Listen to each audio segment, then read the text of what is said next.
24, 네.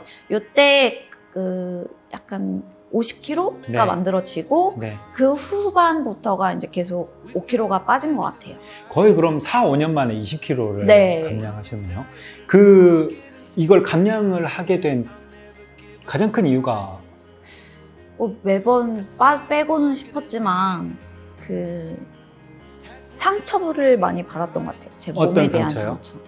그러니까 어렸을 때, 그러니까 제가 미술을 전공을 했는데 네.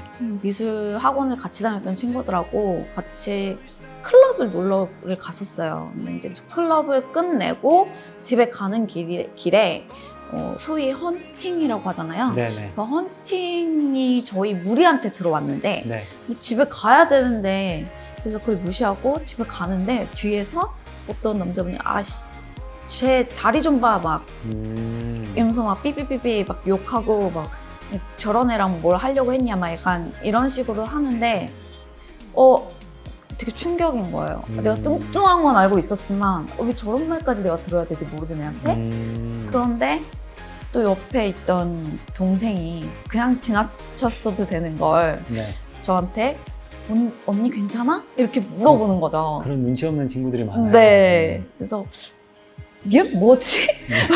그러니까 나라고 그냥 얘도 생각하는구나. 네. 이런 생각 때문에 되게 우울해졌어요. 근데 이런 일이 한두 번 있었던 건 아니었기 때문에 근데 그때가 딱 절 자극시켰던 것 같아요. 그러니까 일단 그게 계기가 됐었고 결국은 이 타인들한테 뚱뚱해서 되게 많은 상처를 받았었고 친구분들은 어떻게 대하셨어요? 사실은 친구라고 해야 되나? 라고 싶을 정도로 네. 지금 생각해보면 그냥 자기 얘기할 때 필요한 애. 아주 만만하고. 네. 네. 그리고 평상시 놀 때는 별로 그렇게 챙기지 않고. 자기들 재미있는 네. 남자 만날 때나. 네. 뭐 비주얼적으로 뭔가 있어야 할 때는 저는 없고요. 그리고 이제 뭐 집에 갈 때나 편하게 말상대 필요할 때 그럴 때. 자기들 스트레스 받아서 네. 이제 감정 쓰레기통의 네, 역할을 맞아요. 했겠네요. 그러면 그 친구들한테도 알게 모르게 뚱뚱해서 받은 상처가 많겠네요. 엄청 많죠. 예를 들자면 뭐. 얘가 너무 많은데 그 중에 하나가 다리랑 또 연결이 돼요. 네. 코끼리 다리였나요? 네, 코끼리 다리여가지고 네.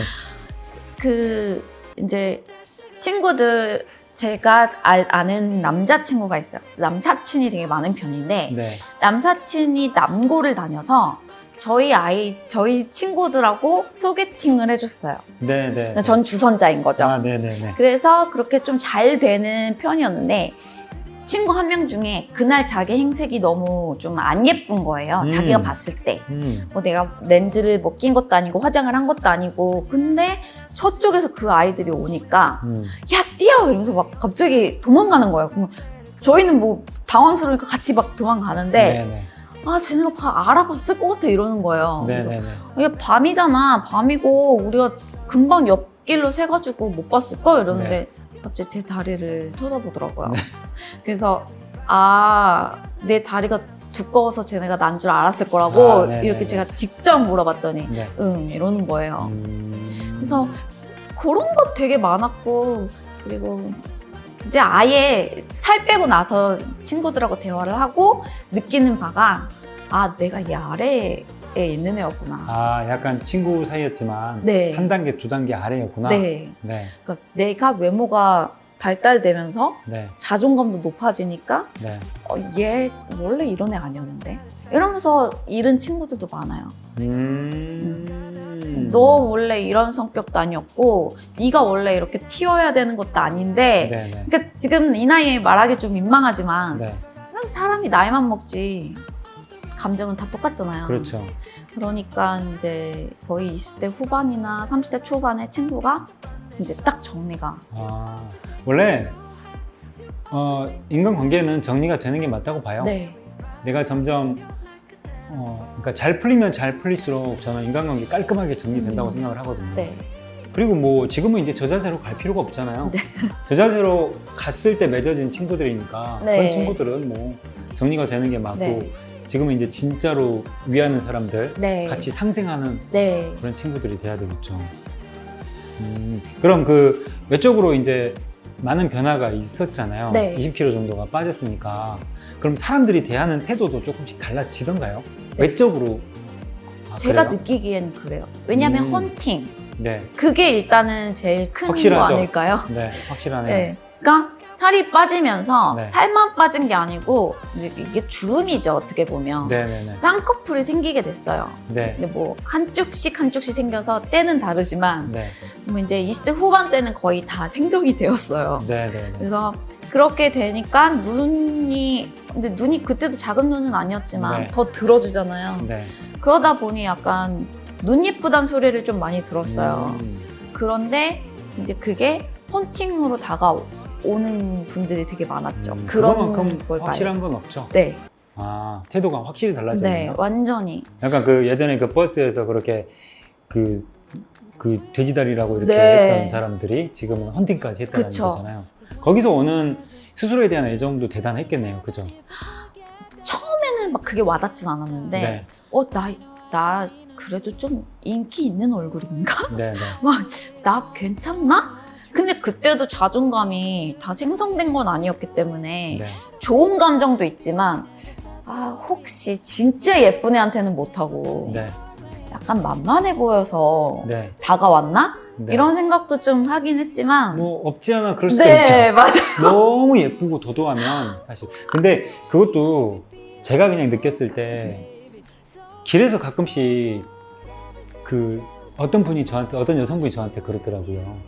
맨날 자기한테만 사람들이 길을 물어본대요. 근데 저는 사실 그거 되게 좋게 생각을 했거든요. 그게 그만큼 이 사람에 대한 접근성이 그러니까 그 사람이 주는 그 느낌이라는 게 있잖아요. 인상이 편안하고 좋아 인상 좋고.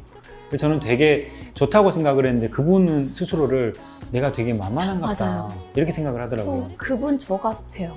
약간 관점의 문제인 것 같아요. 네, 맞아요. 네. 20kg 감량을 하기가 매우 어려웠을 텐데 그때 이후로 어떤 자신감 변화 같은 게 있으셨어요? 그러니까 중간에 네. 물론 뚱뚱했을 때보다는 날씬했을 때가 훨씬 더 좋죠. 왜냐하면 내가 입고 싶은 것도 드디어 이런 얘기 해도 되려나?